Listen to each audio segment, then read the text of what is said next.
കടുവയെ കിടുവ പിടിക്കുക എന്ന് കേട്ടിട്ടേ ഉള്ളൂ. ഇപ്പോൾ കണ്ടു. CPM പുലികളാണ്, വെറും പുലികളല്ല, ഉപ്പുലികൾ. രാഷ്ട്രീയ പ്രതിയോഗികളെ തവിടുപൊടിയാക്കും, മഷികുടയും, കയ്യേറ്റം ചെയ്യും. സൈബർ ആക്രമണങ്ങൾക്ക് പോലും ആറ്റം ബോംബിന്റെ ശക്തിയാണ്. ആ സിംഹങ്ങളെയാണ് ഒരാൾ മൂക്കുകൊണ്ട് ഷ വരപ്പിക്കുന്നത്.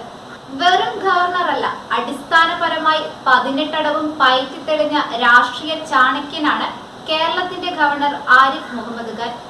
ഇങ്ങനെയൊരു ഗവർണർ ആദ്യമാണ്. ആശാനെ അടവ് പഠിപ്പിക്കാൻ ചെല്ലരുതെന്നർത്ഥം. ഇടുക്കിയിൽ ഹർത്താലും കരിങ്കൊടിയും ഫ്ലെക്സ് ബോർഡുകളും നിറച്ച് പ്രതിഷേധ മതിൽ തീർത്തിട്ടും ഗവർണർ ഇടുക്കിയിലെത്തി.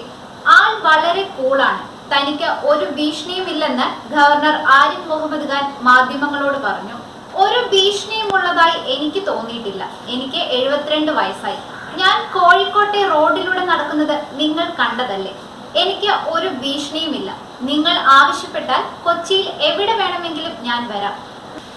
ഭീഷണി എവിടെയാണെന്നും ആരിഫ് മുഹമ്മദ് ഖാൻ ചോദിച്ചു.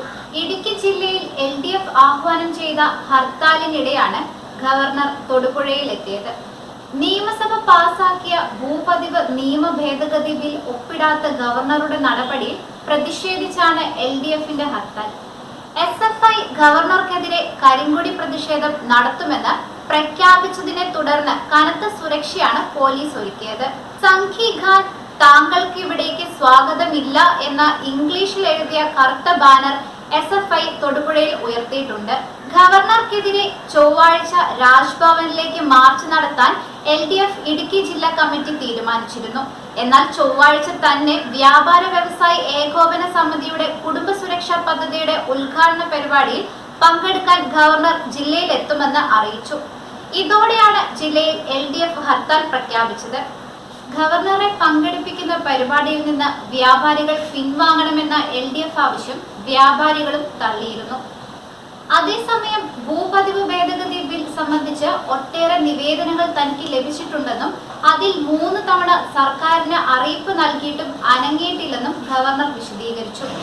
കഴിഞ്ഞ സെപ്റ്റംബർ 14-നാണ് നിയമസഭ ഭൂപതിവ് ഭേദഗതി ബിൽ പാസാക്കിയത്. കഴിഞ്ഞ ദിവസം ഗവർണർക്കെതിരെ അതിരൂക്ഷമായ പദപ്രയോഗങ്ങളോടെയാണ് ഇടുക്കിയുടെ സ്വന്തം MM മണി വിമർശനം ഉയർത്തിയത്. വളരെ മോശം പദപ്രയോഗങ്ങൾ പോലും മണിയാശൻ നടത്തിയിട്ടും ഗവർണർ പ്രതികരിച്ചതേയില്ല. പ്രോട്ടോകോൾ തെറ്റിച്ച് പെരുവഴിയിൽ ചാടിയിറങ്ങി പോലീസുകാരെ വെള്ളം കുടിപ്പിച്ച ഗവർണർ സർക്കാരിന് പോലും തലവേദനയായി മാറിയിരിക്കുകയാണ്. കാലിക്കറ്റ് യൂണിവേഴ്സിറ്റിയിൽ പ്രവേശിപ്പിക്കില്ലെന്ന് പറഞ്ഞ SFIക്കാർക്ക് മുന്നിലൂടെ ഗവർണർ നെഞ്ചു വിരിച്ചു നടന്നു. അതും പോരാഞ്ഞ് മിഠായി തെരുവിൽ ചുറ്റിക്കറങ്ങുകയും ചെയ്തു. എല്ലാവരെയും വെള്ളം കുടിപ്പിക്കുന്ന CPMനെ നന്നായി വെള്ളം കുടിപ്പിക്കുന്നുണ്ട് ഗവർണർ ആരിഫ് മുഹമ്മദ് ഖാൻ.